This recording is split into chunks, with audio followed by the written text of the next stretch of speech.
Okay, hello all you crazy people out there. My name is Dragonite, and welcome back to Harvest December. So, in the last part, Masaki took a bath, in a manner of speaking. And in this part, we're apparently doing something with the roof, but I didn't see because I missed the chapter title card. Anyway, we were all busy with the preparations for Hanami, which I take it as another celebration festival thing. Since we were a large party, it took time to cook enough food. Yuki had her sleeves hiked up to her elbows as she worked away in the kitchen furiously. Shiro-sama helped by tasting. Mayuri and Yuki quarreled a bit to decide who would be bringing the drinks. I myself was busy with my own chores. We were all required to provide some form of entertainment each, which was the hardest thing to prepare. I had to stop and laugh at how laid back everyone was, when we should be worried about our entrance exams coming up at the end of the year. Kohai hovered his fingers above my hand of cards. This one? No, this one.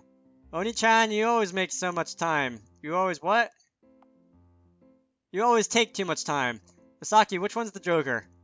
I kept a poker face. Kohai picked a card. He grinned. I grinned as Kohai clasped his head in despair. Hey, haven't you fixed that yet? Kohai asked as he looked up at the ceiling. It isn't that bad yet. He was looking at a dark spot in the ceiling where some rainwater had leaked in and stained the wood. Aren't you lucky you've got me as a friend? What's that about, Kohai? I told you I have a job to do here. Mami-chan asked me to help fix that. Kohai stood up. Better fix that before I forget. Come on, help me, Masaki. It is your roof after all. And I can't ask the girls to help, can I? Isn't that a bit sexist of you? Oh, do you mean to volunteer to help, Shiro-sama? No, I'm just playing a game now. I have to sing along.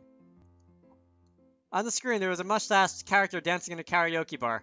Shiro grabbed the plastic mic, MIC, once again, connected to the game controller. Let's go. Kohai clapped a hand on my shoulder. Oh, cool. I like this picture, too. Kohai climbed up the ladder steadily, despite holding a tube box in one hand. Take your socks off or you'll slip. I did exactly as he told me to. We climbed out the window onto the roof of the first floor and made our way up to the roof of the second floor. The tiles are more slippery than I thought, and by the time I reached the top, I was slightly out of breath. It's a good view, isn't it? Kohai commented. We could see the entire town of Tagami from where we were. It was a different view from up here high on the roof, I don't know where I got that from. It was a different view from the roof at school, and we weren't too high and we weren't too low. I almost lost track back there. Are you talking about the card game? Yeah, the loser was supposed to sing the national anthem while mimicking an anime voice actress. It would be blackmail material if they ever recorded it. I had to admit I was a bit curious how he'd sound. Let's get to work, Kohai said, as he promptly sat down on the roof. Kohai? He pointed to, that's a telephone! Kohai? He pointed at the spot next to him, gesturing me to sit. Apparently, fixing the roof wasn't the only objective he had. I sat down next to him. A comfortable breeze blew by. It's not like I've heard much in detail, but still, I thought you might need to talk. I got to stop putting up barriers, step out of my comfort zone, abandon defense. Defense? Oh, you mentioned something about that when we talked about your 2-timing. It's more like 4 or 5-timing by now, isn't it? Yeah. Everyone says I have to change. Wasn't that obvious to you? I've always concentrated on defending myself, so I didn't really have to think outside that. But it looks like I'm reaching my limit. Something popped up on Steam. Go away, Steam. It looks like I'm reaching my limit. You've got too much on your plate. Kohai summed up my problem easily. They're too numerous. I can't handle all 3 of them. Nor can you handle any more medication. Dr. Manaka's prescriptions work, though. If you need some, you should go see her. Well, who are you going to choose? You've asked the same question before. It's obvious you have to narrow things down. You only need one girl, you know. He waggled his eyebrows at me. I'm not sure. Not sure? You better make up your mind quick or you'll end up in an ambulance soon. Learn to love. Isn't that what Mashiro-san said? I nodded. I suppose you don't like that piece of advice. The problem is, I don't know how. I've distanced myself for such a long time. I don't know where to begin. I clasped my hands on my knees. Then I pressed my forehead onto them. I never thought I'd have to change my mindset. I thought I'd just keep running away from Ao and dodging Yuki and Shiro's advances. My defense system was almost complete, but it wasn't very strong. I knew it was something I couldn't depend on, but I still chose to cling to it for security. I knew I was being stupid. What had I gained from all this? Only the knowledge that I was clueless and that I was making no progress. I was living my life staring at a weakness, doing nothing about them at all. There was another method I could take. I could detach myself completely from everyone I knew. Now, it was an option I made available to myself by not choosing anybody at all. I mean, I have a feeling that would just make things worse, but sure, Masaki, whatever you say.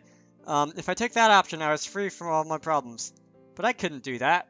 You're thinking too much, Kohai knocked me lightly on the head with his knuckle. I do think you need to change, but I don't expect change to be instantaneous. But I can't stand this anymore. Yeah, but don't rush. You're similar to Sune in many ways. Kohai took the toolbox in his hands. You're not the type that can adapt to changes easily, so just take it easy. He grinned. Think of it as an experiment. An experiment? You know, slowly test the waters, see how far you can go. He opened the toolbox. He didn't say anything more as he got ready to fix the roof. I looked down and saw Yuki and Ao walk away side by side. It looked as if they were off to buy something from the grocery store. They were quarreling about something, but they seemed at peace. They were enemies, but they were able to find harmony. Change was inevitable. How fast I changed. How fast I changed wasn't the issue. Then what could I do? I'll help. I called out to Kohai, who was efficiently taking off tiles off the roof, as if he was familiar with the job. Nah, just rest. He held up a hand to stop me from getting up. I didn't really need your help. I thought you needed a break. Thanks. Can you wake me up when you're done? I'll take my time on the job. He grinned at me, so I grinned back. I slept till I heard voices calling me to dinner. And Sakura at night. Okay, is that like the cherry trees or the person? Anyway, I'll keep going since that chapter wasn't too long. Welcome, comrades! Mizuho was dressed in a sweatsuit and sunglasses. She raised her voice like a boot camp instructor and hit the wooden sword she was carrying on the floor. Now that I, Mizuho Toyama, am in charge, I shall make it certain that you all make it to national championships. Masaki, what championships? I'm sure that's just a figurative expression of some sort. You two, quiet! Well then, the head of student council, I'll have you aim for the national championships for paperwork documentation too. No thanks. Sorry, I was just playing around.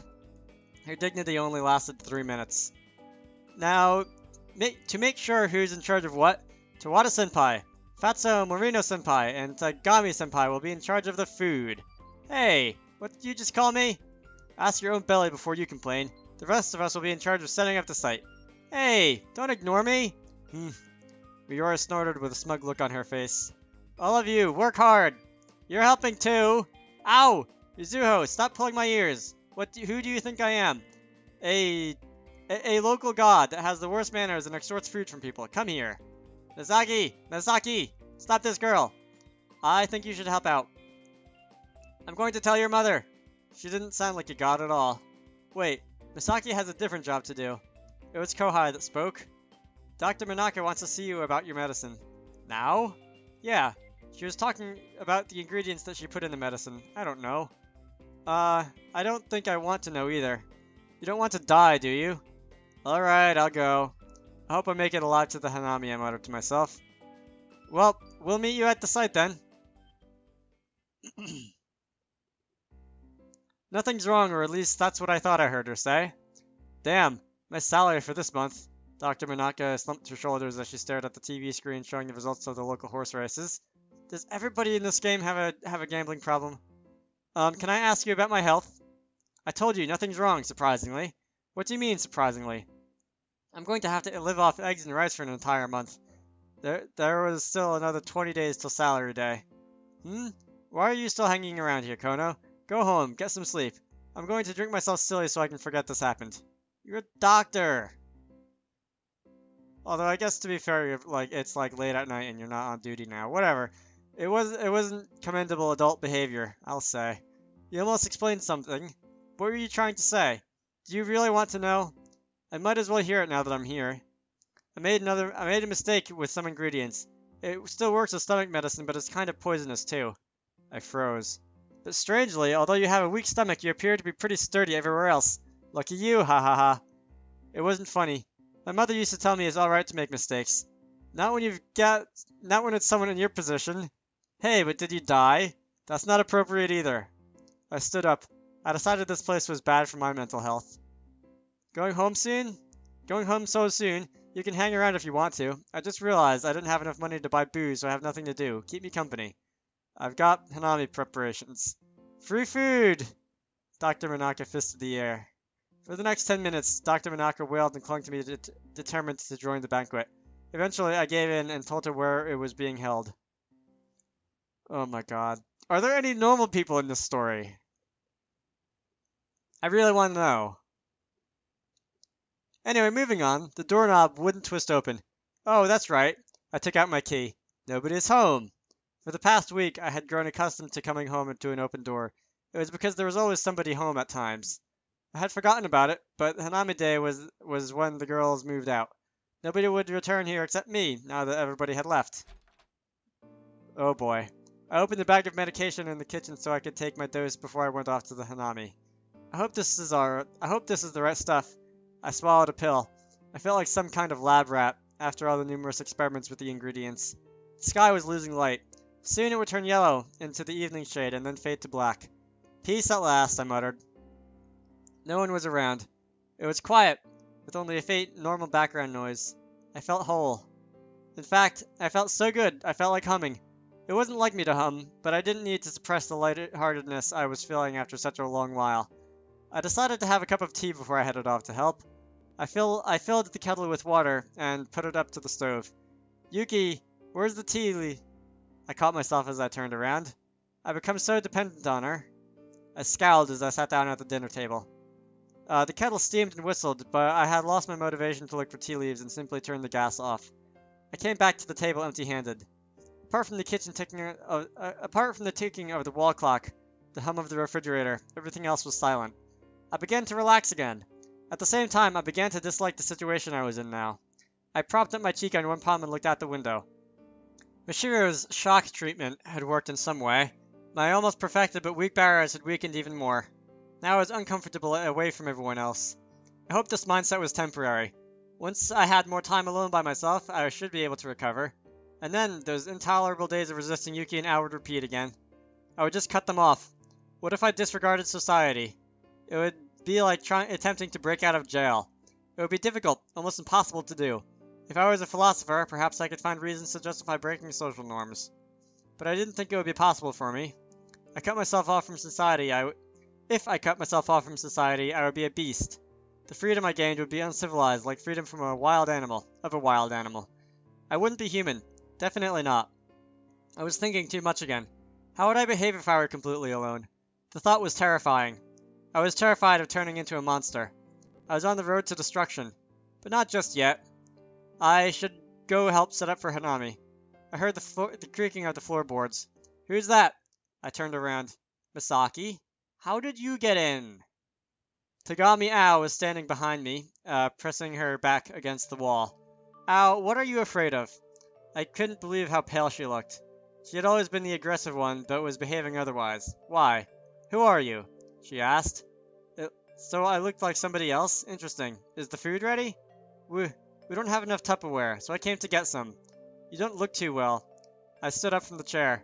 She visibly swallowed. I was certain now. I seemed to be the dominant one at this point. So you've been alone? She was quickly recovering now. She was tough. I value my time alone because it's where I can genuinely be who I am. Are you afraid of me now? What kind of question is that? You surprised me there. You don't have to fake it. She couldn't have regained her composure yet. It was easy to find the cracks and to get her. The person that had warped me was afraid of me now. It felt so good. I imagine this was how Shiro felt like as a god. It was an empowering feeling. Maybe I should detach myself. I felt joy bubble up inside me. I could burst into a fit of laughter at any moment. But then in my mind I imagined my future.